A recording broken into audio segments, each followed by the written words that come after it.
Hi everyone.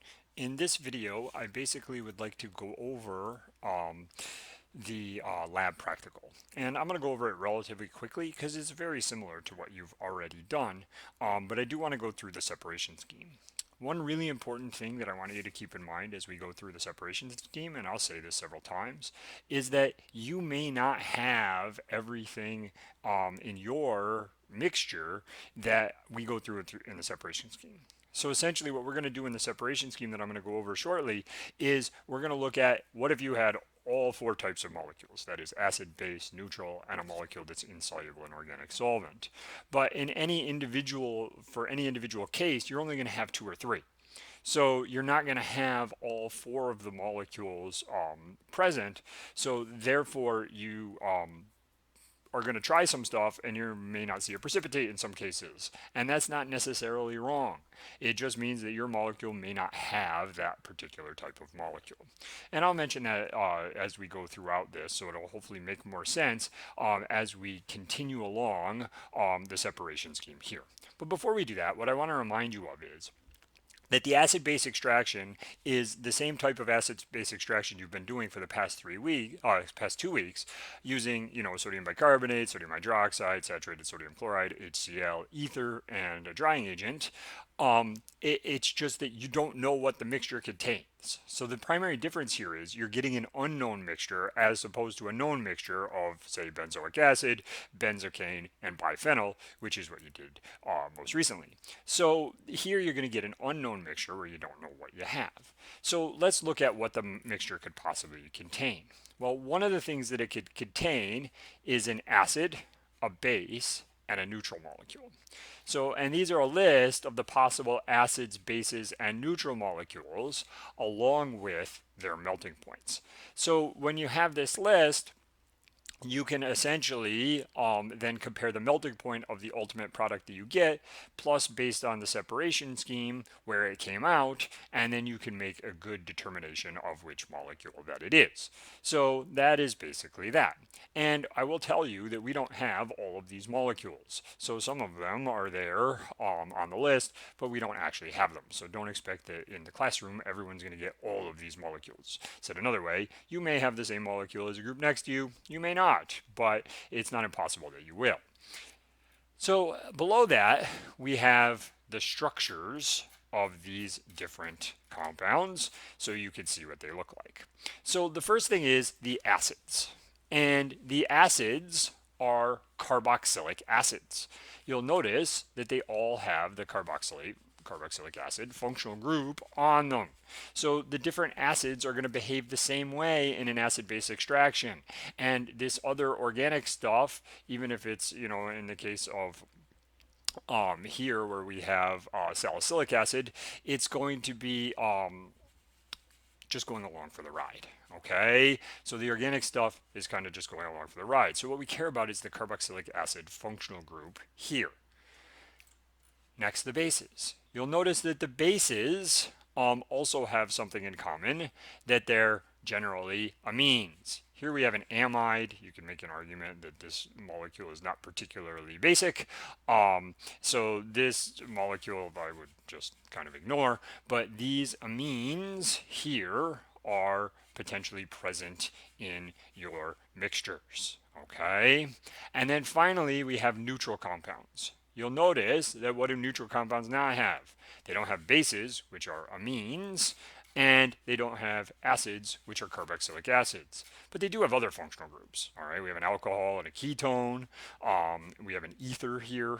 Okay, we have some alkyl halide type stuff here. Although this is a bromobenzene, but it's still a halogenated organic compound. We have a phenol here. So these are just different examples of compounds that don't contain amines or carboxylic acids. There's one molecule that I want to point out here that's particularly important, and that is benzoin. For whatever reason, okay, probably due to its relatively high polarity and its ability to pack efficiently with its neighbors, or strong intermolecular forces between it and its neighbors, this is not soluble in ether. So this molecule, although organic, is not soluble in ether. So this is our insoluble molecule. This is the only one. So this is the only insoluble molecule here. Even benzyl, a close relative, right? The difference is this is an OH and this is a ketone. This one is soluble in ether. This one is not, probably because the OH allows hydrogen bonding between it and its neighbor, and it makes it more polar and therefore not likely to dissolve in ether. So it's important to note that this is an insoluble. All right, so now that we've gone over that, what I want to basically do is summarize that into a couple of key points. And the first key point, I'm going to put it over here for space reasons, is that we can have an acid, which is going to be R bond C double bond O bond OH. This is an acid. Okay. The next thing we have is a base. And a base is R, some organic stuff, bond NH2. So an acid is a carboxylic acid, a base is an amine. A neutral, I'm going to write it as CXHY, but you know it could be an alcohol, it could be a ketone, okay? It could have an oxygen is basically what I'm saying, and I'm not going to indicate that here, but it's a neutral compound, which is just carbon and hydrogen, maybe some oxygens, but not carboxylic acid and not amine, okay? And then we have an insoluble, which I'm going to label as I, and that is simply benzoin. All right. So as I started the video with, and as I want to reinforce a few times, you are not going to have all of these. You are going to have 2 or 3 of these molecules, not all of them. So when we go through the separation scheme, I'm going to go through it as if the mixture has all of them. So if you get to the end of a branch, if you will, and nothing happens that you expect to happen, it means that you probably do not have that molecule present. However, I would recommend you check the pH of your solution just to be sure. All right, so let's take a look. The first thing that we want to do is we want to start with our acid, our base, our neutral, and our insoluble. All right, so these A, B, N, and I correspond to over here. Acid, carboxylic acid, base, amine, neutral, carbon, hydrogen, maybe a ketone, whatever, and insoluble benzoin. So we're going to assume we have all of them. Then all we're going to do is ether and maybe gravity filter.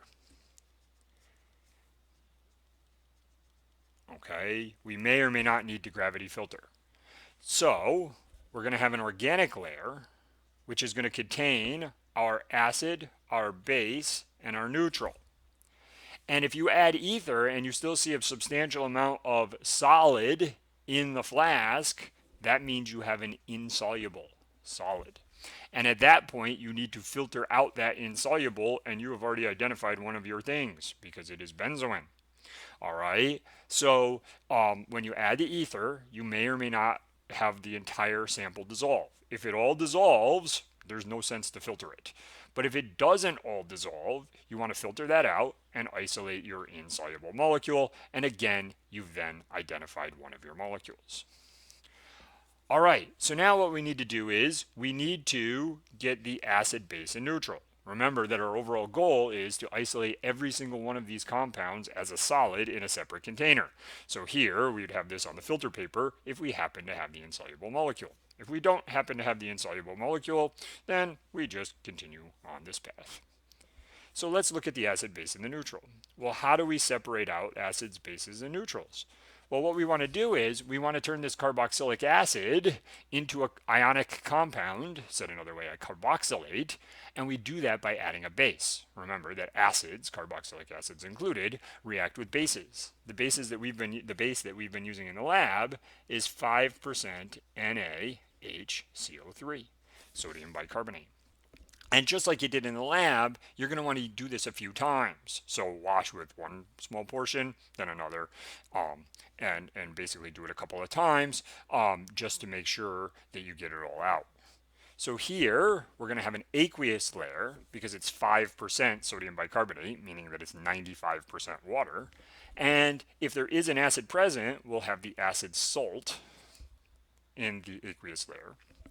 Remember to do this carefully because this generates carbon dioxide gas. All right, if you have the carboxylic acid, a good indication that you have a carboxylic acid present is the formation of substantial amounts of carbon dioxide. Now, if you see a little bit of bubbles, that may or may not be carbon dioxide, but if you see a substantial amount of bubbles, that's a really good indication that you have the acid.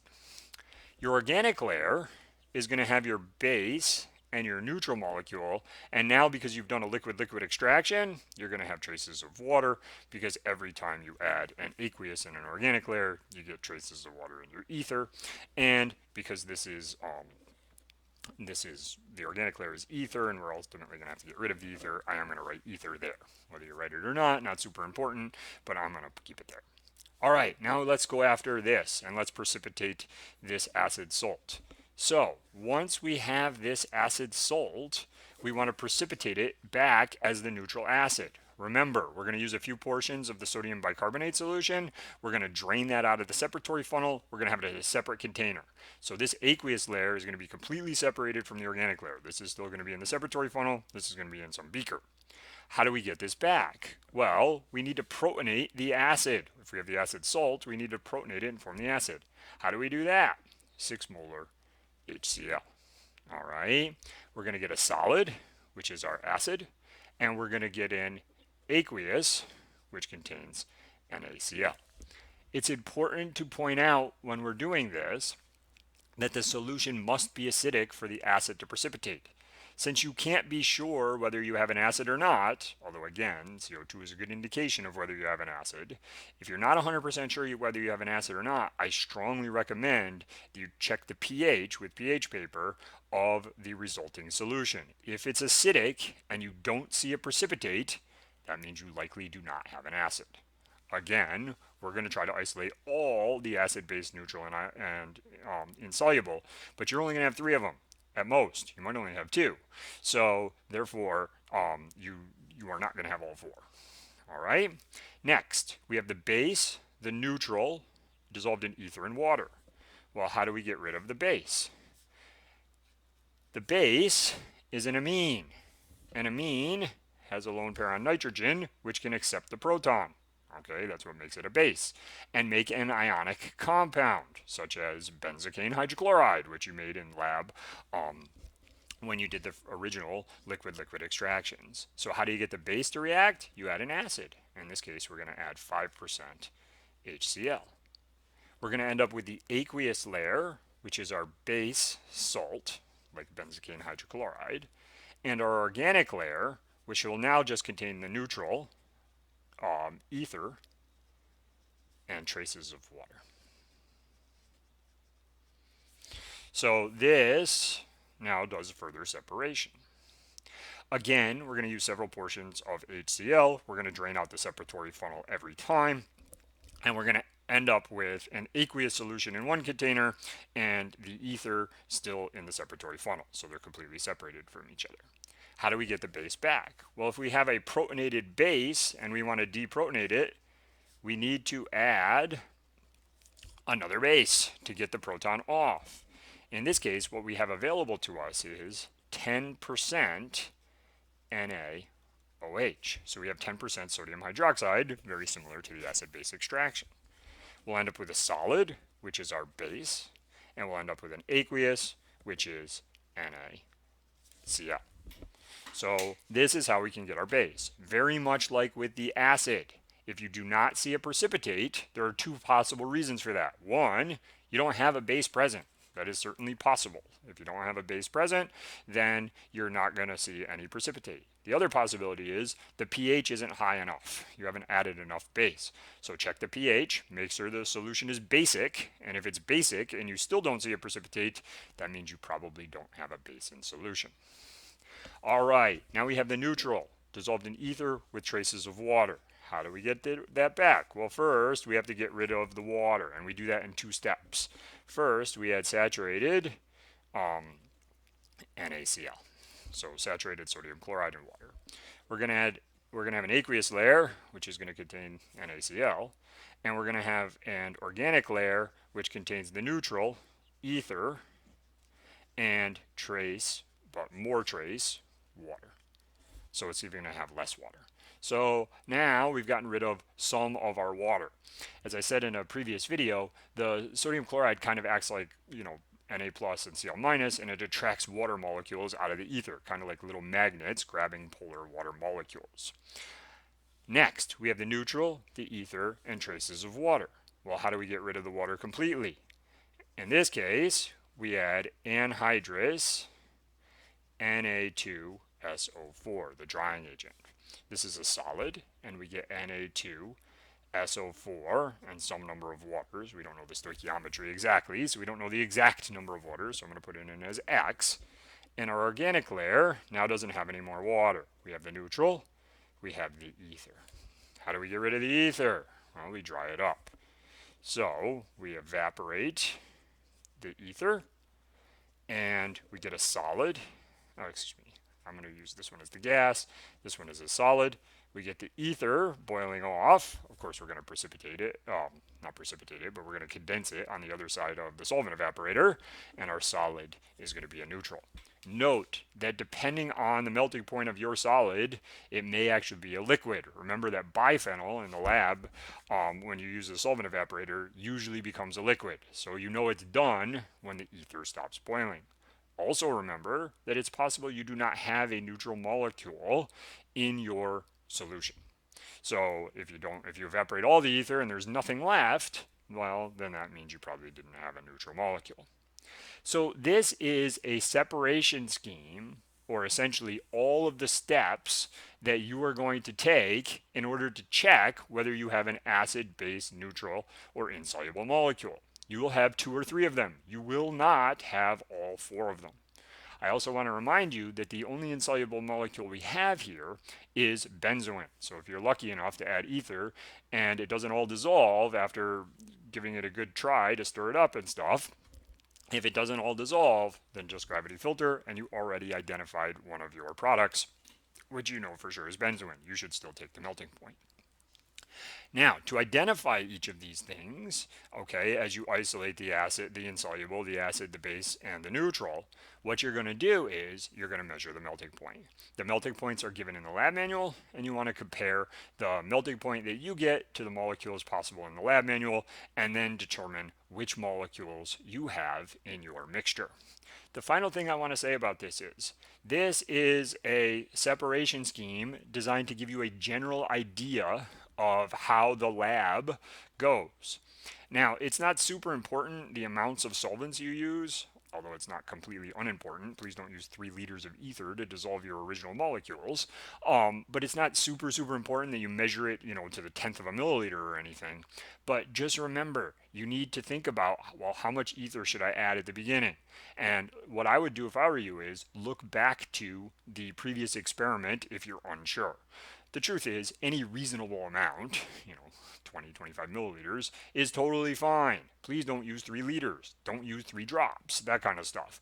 And I'm not saying that you need to carefully measure these things. What I'm saying is you should have a general idea. The purpose of this video is to give you a bigger picture idea of how the separations are going to occur. It is not designed to get you into the nitty-gritty details of what you're actually going to do. That being said, the amounts are not super important as long as they're reasonable. So don't spend a lot of time measuring stuff out or worry that if you use 21 milliliters instead of 20 milliliters, your experiment will fail, because that kind of stuff is not important. Just pick reasonable amounts.